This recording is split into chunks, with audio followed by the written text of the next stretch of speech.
আসসালামু আলাইকুম everyone, welcome back to my channel. আশা করি সবাই ভালো আছেন। এই গ্রীষ্মে আমি কাঁচা আম দিয়ে অনেক ধরনের আমের আচার বানিয়েছি। তো এর মধ্যে একটা খুবই পছন্দের আচার এই ঝুরা আমের আচারটা। খিচুড়ি দিয়ে কিংবা এমনি খেতে কিন্তু বেশ মজাদার। আশা করি আপনাদের ভালো লাগবে এই রেসিপিটা। তাহলে শুরু করা যাক। প্রথমে আমি এখানে পরিমাণ মতো সরষের তেল নিয়ে নিয়েছি। দিয়ে দিলাম তেজপাতা, দিয়ে দিলাম দারুচিনি, এলাচি দিয়ে দিয়েছি 2টা। এখন দিয়ে দিচ্ছি কুচি করে কাটা রসুন, দিয়ে দিচ্ছি শুকনা মরিচ 3 থেকে 4টা। আপনারা আপনাদের ঝাল কম বেশি করে নিতে পারেন। এখন আমি একটু নেড়ে চেড়ে নেব সবগুলো উপাদানকে ভালোভাবে। চুলা আঁচ কিন্তু একদম মিডিয়াম আঁচে রাখবেন, বেশি দেবেন না, তাহলে কিন্তু তেল পুড়ে যেতে পারে। তো এভাবে দেখবেন যে কিছুক্ষণ পরে কিন্তু এরকম ফেনা উঠে যাবে।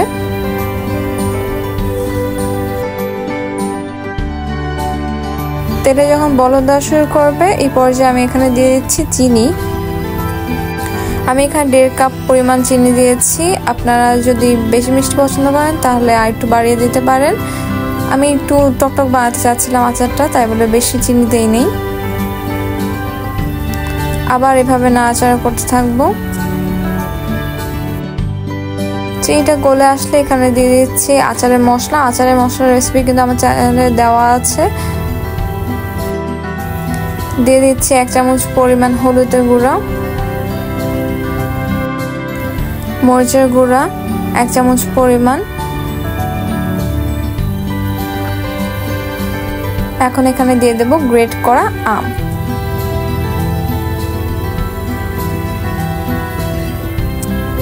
একদম ঝুড়ি ঝুড়ি করে নিয়েছি কিন্তু আমার আমগুলো। এখন ভালোভাবে মিক্স করতে থাকবো।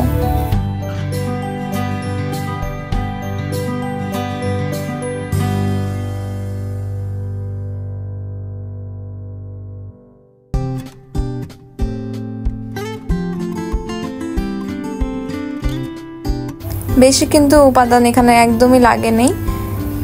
এই আচার কিন্তু আপনারা অনেক বছর সংরক্ষণ করে রাখতে পারবেন।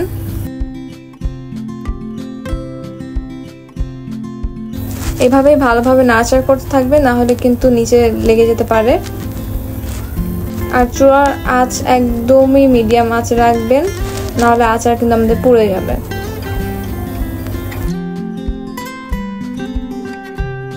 এরকম আরো নতুন নতুন রেসিপির জন্য আমাদের চ্যানেলটিকে সাবস্ক্রাইব করে আমাদের পাশেই থাকুন।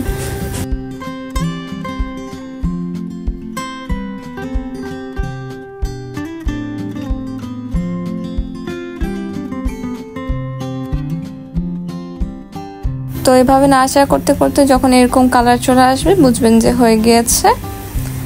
তো এই পর্যায়ে আমি শেষের দিকে একটু আচারের মশলা আরো একটু অ্যাড করে দেব। এর ফলে স্বাদটা আপনার আরো মজাদার হবে। তো আমি এখানে 1 চামচ পরিমাণ দিয়েছি। এবার দিয়ে দিচ্ছি ভিনেগার, প্রায় 3 চামচের মতো আমি এখানে ভিনেগার দিয়েছি। তারপর ভালোভাবে নাড়াচাড়া করতে থাকবেন। দেখতে পাচ্ছেন খুবই সুন্দর কিন্তু একটা ঝরঝরা ভাব চলে এসেছে আচারে। রংটাও কিন্তু একদম চেঞ্জ হয়ে গিয়েছে।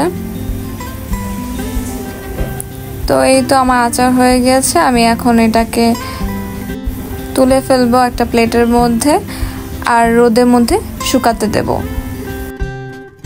এভাবে আমি একটা বয়ামের মধ্যে সম্পূর্ণ আচারটুকু ঢেলে দিয়েছি। তো তারপরে রোদের ডেইলি বেসিসে শুকিয়েছি। তো এই আচারটা কিন্তু আপনারা অনেক দিন সংরক্ষণ করতে পারবেন, ফ্রিজে রেখে কিংবা বাইরে রেখেও, কিন্তু ফ্রিজে রাখাটাই বেটার হবে।